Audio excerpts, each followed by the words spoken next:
I'll let you know. Hello and welcome to my channel, Close to the Edge. My name is Pat, where we talk about all things prog rock, classic rock, heavy rock, and maybe, just maybe, a stick of rock. Stick around. I have a motley crew assembled here this evening for an album battle. 8 albums from the 1960s. 8 absolutely stellar albums.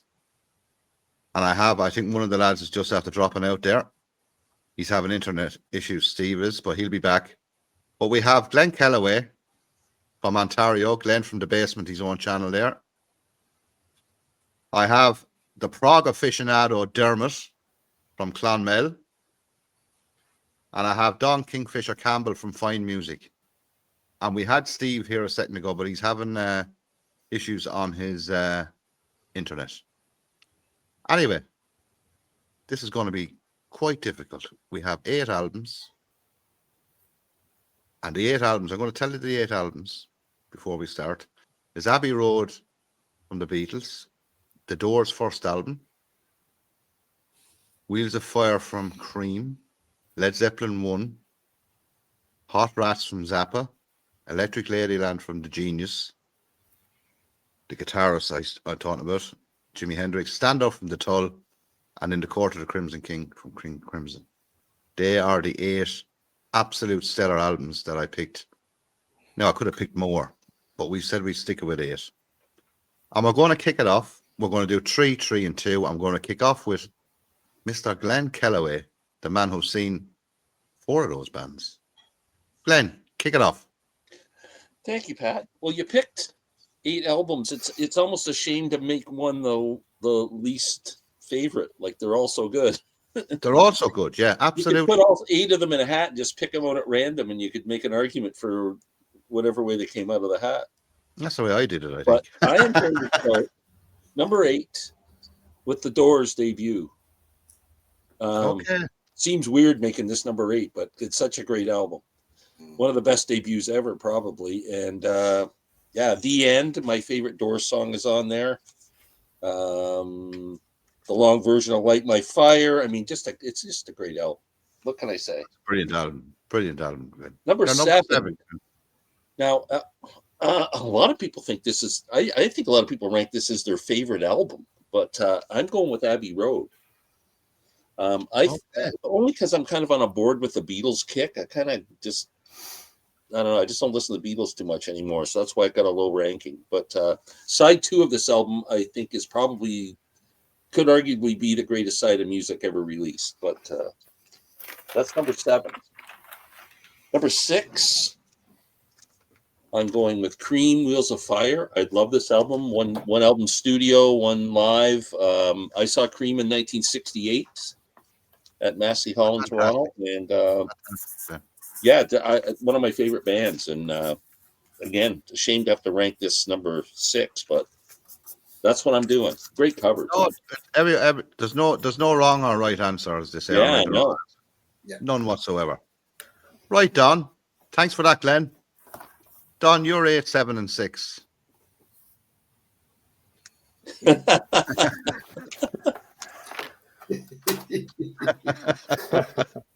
Subtitles. That's great. Okay.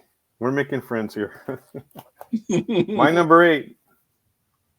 Hot Rats. Hot Rats. It's all right. Peaches and Regalia and a whole lot of noodling, you know. That's your thing. Class album, though, Don. Class album. Yes. I will not besmirch them anymore. Class. Hey, but I will besmirch this, okay? I'm a quasi-Buddhist. In other words, I'm not material. So I had to print out the covers. And I couldn't find the original cover of Electric Ladyland. It's been censored. Oh. Yeah. Did you know? Is that your number 7 then? That's my number 7, yeah. Yeah, for me, it's a great album, you know, and it's got the great, maybe 3 classics on it. But I like the others better. I'm sorry. Oh, there's no right or wrong answer, as we said. And number 6, Don. Number 6. I agree with Glen. Wheels of Wheels Fire. of Fire. I have to admit, for me, Wheels of Fire is hit and miss. You know, even the double that has the live material, you know, it's like there's the highlight songs and then there's the not so highlight songs. Okay, Don. Continue.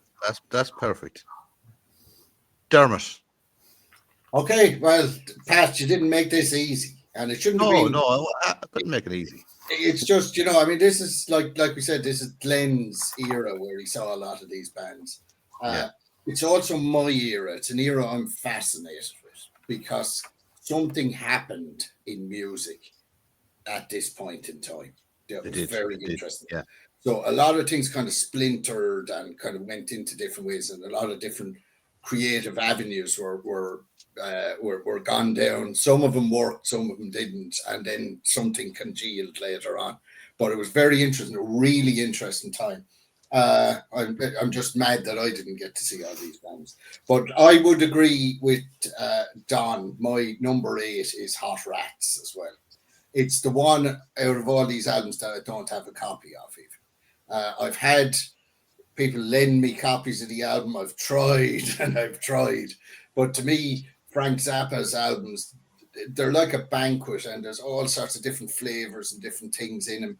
And with Hot Rats, is like a real thick, heavy slice of fruitcake. It's one thing, and it goes on too much with the noodling and twiddling and everything like that. So that's number 8 for me. Number 7, I'm going to put in one that you haven't mentioned yet, which is Stand Up. I think this is a brilliant album. All these albums are great, by the way. They are all, these are all top. Like they're top class albums. Yeah, there's no question about like that. my top 40 albums or something, these would be in them all these albums that you picked. This is a fantastic album. The reason I've put it here is that it's not quite here and it's not quite there.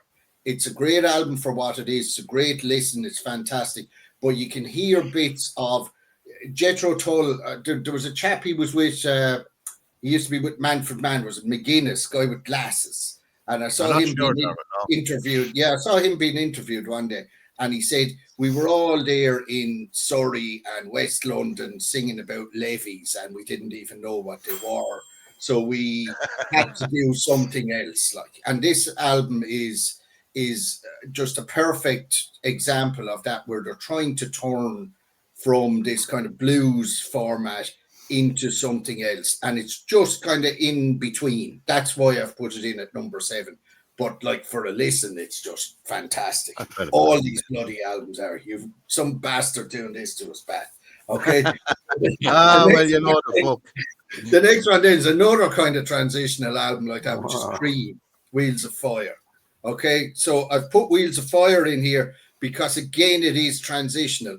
The problem with a lot of these bands is they cut their teeth as live acts, and it was all about what they could do live. On this album, Cream are starting to stretch out in the studio as well, but I get the feeling they're not quite there. It's a little bit directionless in the studio, but there's all sorts of things that they are exploring in the studio. I think it's fantastic. And the live set is amazing. You know, I remember listening to this as a young fella and just being blown away by it. You know, everybody's soloing and nobody is. So I love it. Yeah. So that's it. They're my 8, 7, 6. Interesting to pick them that way, but that was ever. It's all different. Anyway, no, my number 8 might disappoint a lot of people is Abbey Road by the Beatles. I have it on CD. I think it's an excellent album. But I'm not a huge fan of the Beatles. I'm not. Never have been. I like the Beatles.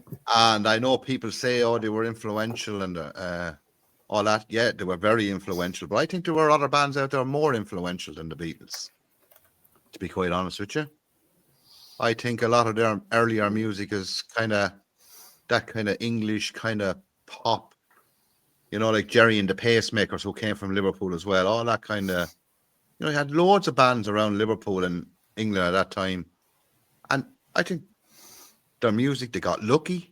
They were in the right place at the right time. They got in Ringo Starr, and the rest is history to say. But I think this is a powerful album, released in 1969. And Glenn is right when he says The second side of this album, if you had it on LP, right? The second part of this CD, one of the best in the 60s. Mm. I have to agree with Glenn on that. Even though it's low down, still a fantastic album. Fantastic album. That's my number 8. My number 7, and I hate putting this one down so low because this album was released, remember, in 1967. The Doors' first album. Now, I think the Doors were just as influential as the Beatles in music. As Dermot just said a while ago, something was happening around 66, 67. They were was going off on all different tangents, music. Like we had the earlier stuff in the 60s was all basically the same, wasn't it? Yeah. All blues based or rock and roll, but now they're starting to hear different. Like this is different. Yeah. You know, this is different. When you hear the track on this, The End, like what a track. And the lyrics by Jim Morrison were just out there. So it's an amazing album. Amazing album. And my number 6, believe it or not, I think we had this at number 6. Wheels of Fire. We did actually, didn't we? Mm-hmm. Yeah. Yeah. Wheels of Fire. This is the SACD now, which sounds incredible on. And I know Glenn used to have an SACD player, but an SACDs, it's the closest thing you're ever going to get to vinyl. Yeah. Sound-wise. I think sometimes even better. Because you don't have to get up off the chair to switch over. You know what I mean? There's always pros, but this is an incredible album. And of course, Dermot alluded to it earlier. You know, the lives, they cut their teeth all live, didn't they? All these bands. And the lives, I actually prefer the live set to the studio set on this. I think they were more experimental, just letting themselves go. I think they were more tied down in the studio. They were getting there in the studio. Of course, they broke up not too long after this. And I don't think they ever fulfilled the potential they could have had.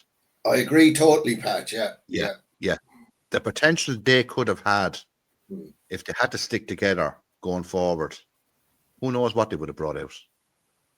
Anyway, that's Wheels of Fire. My number 6. Glen Kellaway. Okay, number 5. I think you and I 5, 4, matched on the first 3 there, Pat. Did we not? I think we did, actually, yeah. Number 5 for me is Jethro Tull Stand Up. I do love this album. Number 5. Yeah, I can't think of a bad thing to say about it. I think it's great. And New Day Yesterday. It's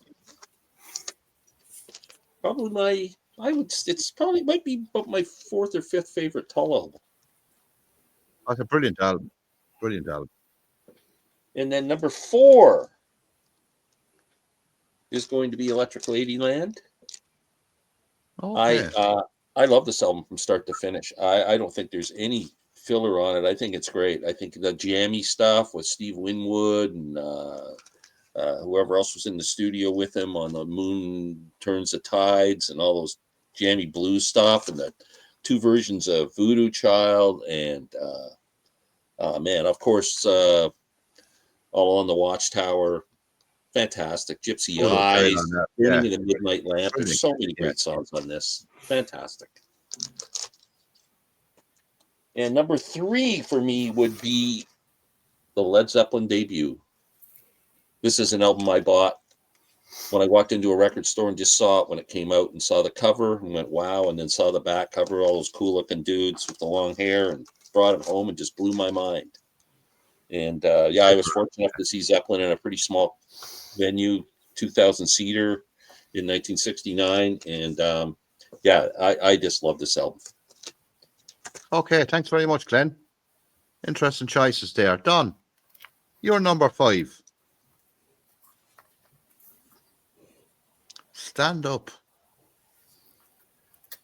Kind of a similar story. I mean, the songs that hit really hit. The others that don't for me. Yeah. So some of my favorite Jethro Tull songs are on here. A New Day Yesterday is one of my favorite Jethro Tull songs. That's a brilliant track, yeah. Brilliant track. Moving on. Number 4. Anybody mentioned this one yet? No, not yet. Making Friends. Let's see. Well, I love all of this album. It ended up number 4 because of the other 3 albums I like better. Yeah, that's fair enough. Yeah. But all of it's great. I'm a Greg Lake worshiper. So am I.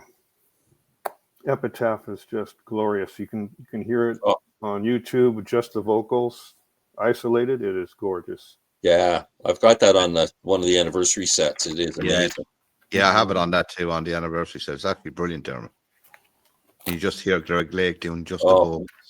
That just makes the hairs on your arms stand up when you do that. The lyrics by Peter Sinfield are actually just incredible. And number 3, the Penis album. The Penis album. Very good, Don. Uncircumcised too. Yeah. Very good. I saw Led Zeppelin in 1977 at the LA Forum. Cool. Great show, 3.5 hours. A lot of people getting their concessions during the 30-minute version of Dazed and Confused. But I was there sitting the whole time. And I forgot to mention, I saw Jethro Tull in 1980. And you know who the opening act was? Ooh. UK. Oh, wow. Oh, interesting. Great wow, show. good double bill. Mm-hmm. That's a great double bill, Don. Yeah, UK. That would have been who was with UK back in 1980? Well, in 1980, that's Terry Bozzio. Would be the Terry drummer. Bozzio, yeah, from Frank Zappa, yeah. Thanks for that, Don. Fantastic. Dermot, you're number 5. Okay, my number 5, In the Court of the Crimson King. Okay, I think this album, it's a great album, fabulous album, gets an awful lot of love in the community, it seems. To me, this is a very interesting album. The watershed about this, agree totally. The secret sauce is Greg Lake. Agree totally at that. But what I find about this is, remember we said they all splintered. They went in different areas. You can see some of them exploring folk, some exploring kind of, power chords in the blues or things like that, whatever the hell they were going to do. We're going in all directions. What these guys did was they referenced other rock bands in this. And I think if you go to 1969 when this came out and you get On the Threshold of a Dream by the Moody Blues and you get the Valentine Suite by Colosseum and you squish the two of them together, you have the sound of this album. That's an interesting point, yeah. But you've got Greg Lake on it. That makes it stand out above the others. Stands out a mile then. Yeah. So great album, very influential, wonderful album. I think it's great, but I don't think it's something new that was invented. I think it was based on what came before it. Next one, The Doors' first album, fabulous album. You know, how could you be so cruel to us, Pat, with all this? Couldn't you given us a couple of crap albums to have here? Well, it had to be. Well, there are not many crap albums in the music we like. No, you're right. The 60s. You're right. Fabulous album. The thing about this is there's a darkness in it. Yes. There's a darkness in it because what the Doors were referencing, and I think it came from Morrison and it would have gone through the whole band, they were referencing European theatre. Okay? So we have the bit of Sophocles in the end where he's going to murder his father and all this sort of stuff. We've got Alabama song here by Bertolt Brecht. So we're looking at kind of German theatre, you know, that kind of dark German theatre, ancient Greek theatre and all this sort of stuff. And there is that kind of theatrical thing to it, coming from a very dark place. Fabulous album. And the next one then is going to be Abbey Road. And Abbey Road, the Beatles are the Beatles. That's all I can say about this. I love the Beatles. I think they're great. But they are just the Beatles. They're in their own kind of area. Like, what can even comparing other bands to them is kind of cruel and wrong and everything like that. I know. Fabulous album. And what the Beatles did too, was they kind of brought theatre and theatricality into music. That was one of the things that they referenced. And if you listen to their stuff, there's loads of this kind of doodly kind of vaudevillian type stuff in their music, basically. Would you think it'd be kind of big band kind of music that was in the, you know? Yeah, they were taking stuff do you remember that program used to be on when we were kids, the good old days? And it's kind of Yes. just The bits lads of wouldn't that, know that like now, yeah. going through the Beatles all the time, and that's where they went. But it was kind of the same as the Doors, except the Doors were coming from a very dark place, and the Beatles were coming from a place of light. So I find the two of them were kind of beside each other when I was thinking about like how do I rank these things. So that's the way that ranking went. So that's that Okay, then, yeah. Pat. That's it. That's Yeah. very, very interesting, Dermot. I'd like to take on the interesting take on King Crimson, but we'll get back to that. Mm. We'll get back to that. Anyway, my number 5, there people might think this is a bit low. Well, these are all brilliant albums. Led Zeppelin 1. Mm. The first Led Zeppelin 1. And what annoys me a lot, actually, sometimes when people say this is one of the greatest albums of all time, and it annoys me, you swear they invented this type of music. Yeah. You know, it was the first album that this music was ever on. Mm. It wasn't. It was all the stuff that came before it. Mm. It was the way they did it Yeah. is really what's interesting on this. It's not the fact that it wasn't an original sound, because it's all based on blues, but it's the way they did it. The guitar work by Page, the vocals, of course, by himself, Robert Plant. Yeah, Robert Plant. But the thing is, the drumming on it is what stands out on this album, and the reason why it's high in the mix. Yeah. It was a thing that Jimmy Page did. He put it high in the mix, so it sounded really heavy. Like, that's the first thing you notice about it, is the drumming. Mm. You know, I'm one of the greatest drummers in rock music. But anyway, that's my number 5. I know I might upset people with that, but that's the way it is. Brilliant though it is. My number 4 is from the genius, as I call him. And he is a genius. I know the word genius is slapped about nowadays. You know, you could be a genius now for making a bottle of new whiskey or something like that. But this man was a true genius. He was avant-garde, he was inventive, he was creative, he was everything I love about music. This type of music. This was just an amazing album. Amazing album. I think is Don Van Vliet on this? He is. Yeah. Second son, Willie the Pimp. Yeah, Willie the Pimp, yeah. Captain Beefheart, like, you know, and he was another one that was totally way out. But that's my number 4. My number 3, now these were all so hard. Electric Ladyland by Jimi Hendrix. I used to have the original English cover album of this. I think my brother has it now. The one with the naked women on the front of it. I had it. I have this now. But the track that I know it's one of the most pop, Voodoo Child. What a way to finish an album. Mm. Like, it's incredible, and it's so sad that he died so young. Like, who knows what this man would have done in the 70s. Mm-hmm. I personally think he would have gone on to jazz fusion. Yeah. Or gone on down that road. He was that good. You know what I mean? He would have gone on to different things. He wouldn't have stayed static. And I just think it's just an incredible Well, album. him and Miles Davis were hanging out there. Just They were hanging out with all those jazz guys as well, and I think he would have gone down that road. You get me? Is it true that he was going to meet up with ELP? Actually, this is true. Yeah, when they were trying to form Emerson, Lake and Palmer, mm-hmm. they were thinking about getting a guitarist, and Jimi Hendrix was the one they wanted. Mm-hmm. But they decided against it, that they wouldn't go down the guitar route. They wanted to go more classical music with the keyboards, and mm-hmm. so they decided against that. Sure, he didn't last much longer anyway. He was dead, sure, within, I think, a few months. It would have been a disastrous band name anyway. Help. Yeah. I mean, they probably would have changed the name of that, I would think. Would you?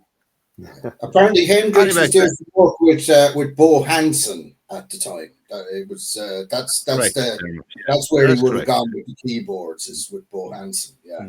Yeah, but he would have gone a different. I think it would have been just doesn't sound as good. Yeah, it would have been fascinating.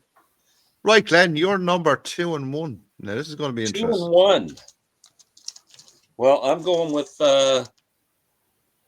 Zappa, Hot Rats. I think this is an awesome album. Now, I was 16 years old in 1969, and I couldn't get into this album at all. I was into Freak Out and Absolutely Free, but this kind of starting to get into the jazz fusion and stuff. My ears weren't ready for that. It was a few years before I caught it, but this might be his greatest studio album. And Peaches and Regalia is a great instrumental. The next song, Willie the Pimp, with Captain Beefheart on vocals, might be Frank's greatest guitar solo from a studio album. That's just blistering. And I think this album's phenomenal. Absolutely phenomenal. From start to finish. I can listen to it all day long. And my number one, which is my second favorite album of all time, Aqualung is my favorite, King Crimson. I remember hearing this album for the first time in my buddy's Mustang. He had a cassette player or something, and he just said, "You got to hear this." And we smoked a big doob, and he throws this on and turns it up full blast, and it just blew my mind. I mean, this incredible. As soon as you turn this album on and you hear 21st Century Schizoid Band, it's like, what the hell is that? And then I just loved everything else in the album. And you're Dermot's right. Greg Lake is certainly the star of this album for sure. But man, just so good. Pete Sinfield's lyrics and Robert. Everything Fripp, about it. Everything about it. Guitar player and fantastic. Right, Glenn, Glenn, that was it. Your number one was King Crimson. Don, your number two. Well, you know, since I went to the same college as Jim Morrison, I got to go with the Doors, the LA band. Okay, you went to but the same. It's also because the music is so revolutionary. There's no band that sounds like the Doors. There still isn't. No, I agree with that. Yeah, there's no one else really sounded like him.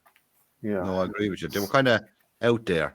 But as Dermot alluded to earlier as well, they had that kind of European feel to them as well, which I agree with Dermot on that.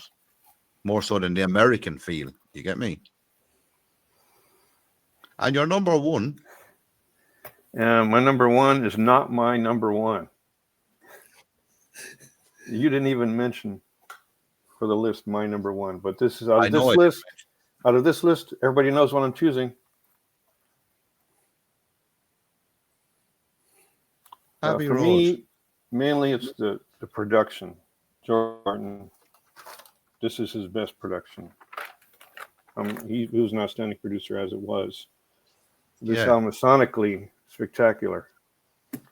And the medley on side 2, of course, started Paul McCartney on a solo career. When you think about it, he has those multi-part songs like Uncle Albert, Albert Halsey. Those are just shorter medleys. And on the Run. Yeah, that's true. That's a good way of looking at it, Don. Yeah. Thanks for that, Don. And what was your number one anyway? If you didn't have it, it's not in that 8. What is it? Well, I'm glad you asked because I have it on the next page. Go on. This was number 8 on Glenn's list for 1969. Just proving I watched Glenn. Oh, that's your favorite album? The Tommy is my favorite of the 60s album because for me, this is the most accomplished work of art. It is fantastic. And I love it straight through. I won't argue a rock opera. Incredible. I like The Wall, too, for the same reason. Yeah. That's not bloated. The Wall's a bit bloated, but that is. Yeah. Tommy's much Tommy's better. not. Tommy's that's the whole album. Yeah. Top to bottom. Tommy's perfect. Great album. Okay, Don.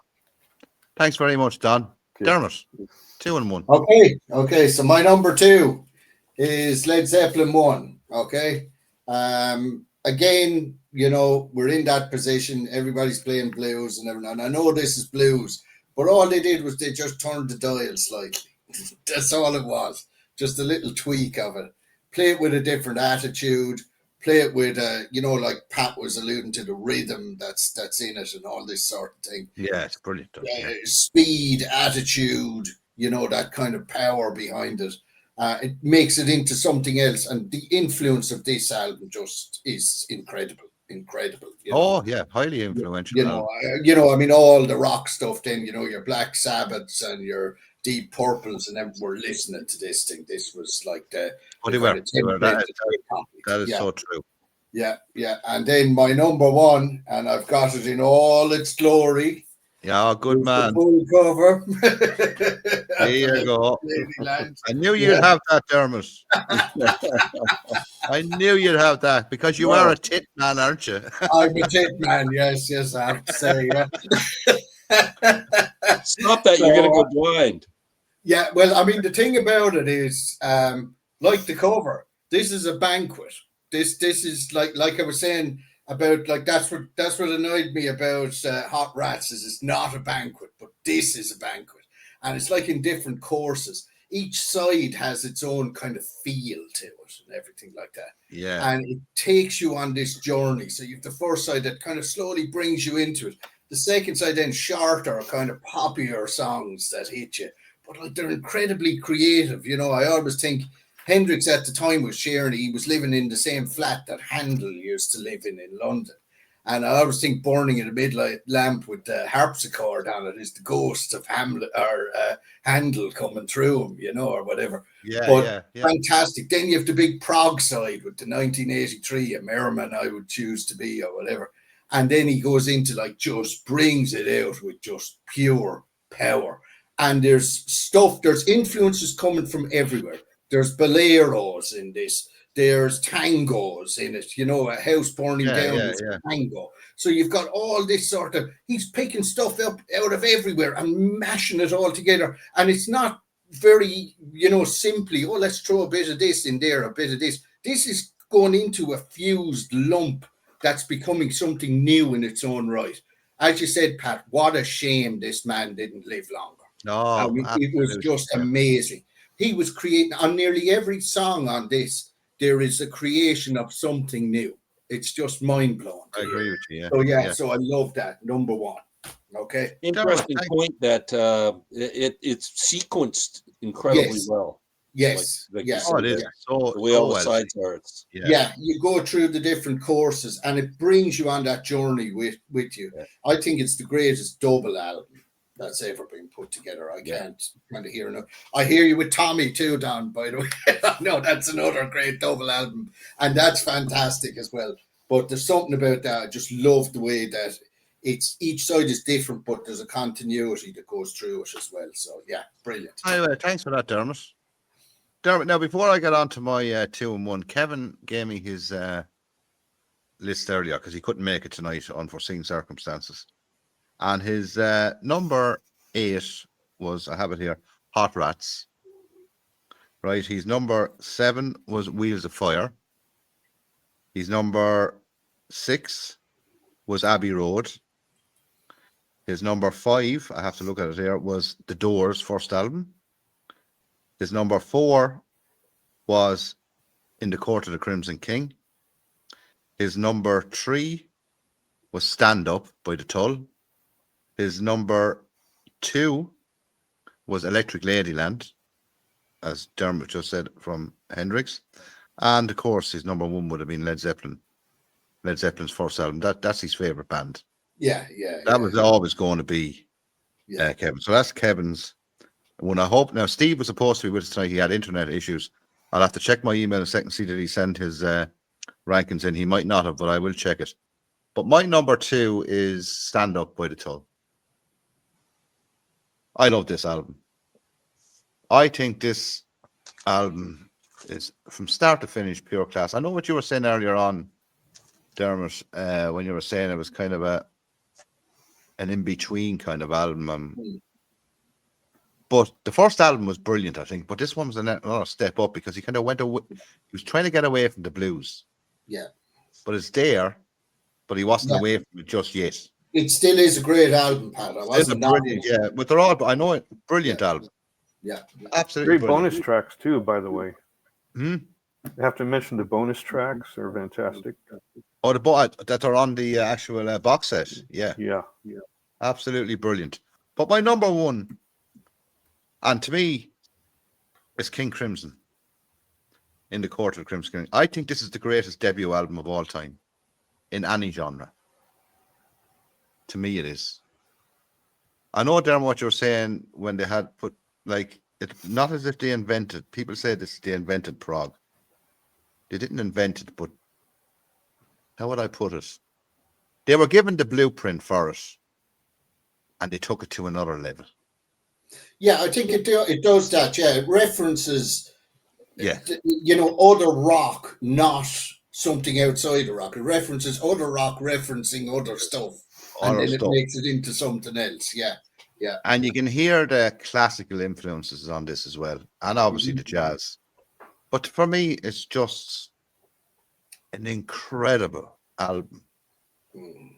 And I think if you didn't have this album, say this album never existed, I don't know what prog would have looked like in the 70s without this album. Because they took the blueprint, they brought out this, and then they all heard this. Yes, who were different in 69 with their first album, of course. And you must remember, Emerson, Lake and Palmer, Greg Lake from this band, another amazing. Like they all heard this. Gentle Giant, who formed in 1970, heard this album. And then they took that blueprint and took it another step. You get me, into the more baroque, different, and they all went their different ways. But to me, it's the greatest debut album of all time. And Definitely up there, yeah. oh, it's just an incredible album. And I think their second album suffered from how good this album was, even though it's a good album. Because how were they supposed to match that? And they unfortunately didn't match that album on the second album. Because Greg Lake was only there. He knew he was leaving, going on to King Crimson. Emerson, Lake and Palmer. So it was kind of rushed on the back of the success of that album. It was a different band, basically. It was a different band. Yeah, it was a different band. And they had different bands all along. But of course, the one is Robert Fripp is the whole man going through it. Mm. And that's my number one. And be interested to see who actually wins this. And I have the numbers down here. I was hoping Ian would get back to us, lads. Oh, no, sorry, Steve. I'm just going to check my... No, I don't think he did get back to us, lads. Oh, here's his picks. Here is Steve's picks. He sent it to me. Right. Number 8 is Zappa. Hot Rats. Number 7, Dermot, this might surprise you. Electric Ladyland. He's agreeing with me so far. Number 6 is actually Cream is after being nearly bar Kevin. It's been the same. It's been number 6 all the way through. Number 5 is the Doors album. Number 4 is the Crimson album. Number 3 is Stand Up. Number 2 is the Beatles. And Led Zeppelin 1 is the number 1 album. So we have all them from, unfortunately, Steve, he's having internet issues. Steve from A is from Alice, B is for Bob, and C is for whatever you fancy yourself. Be interesting, lads, who's going to win this. Who do you think? Who do you think will win this? Wow, I don't know. My math is bad. While you're totaling that up. Yeah, you talk away. Interesting fact. I don't know if you guys have ever explored this. The stand-up album. There's a song on here called We Used to Know. Oh, yeah, Led Zeppelin. Now, have you ever compared that to the Eagles? The Eagles, wrong one. Yeah, that's right. Yeah. Yeah. Yeah, and apparently they played together when Tull were touring, and they played that song. Influence. I was thinking of the Spirit Led Zeppelin thing. Oh yeah, that's another one. Yeah. Oh, that suspense is killing me. It's terrible. Yeah. I don't know what would be number 1. What one got kind of ranked highest with all of us? Maybe the Zeppelin album might be. Could be. That was up there. Yeah. Could be. Could be the King Crimson one. Because number 1 with 2 of you. This is interesting, lads. Yeah, I'm nearly there on it. Well, Pat's not looking. Oh yeah, another fabulous album. Yeah, Yeah. fantastic. Ah.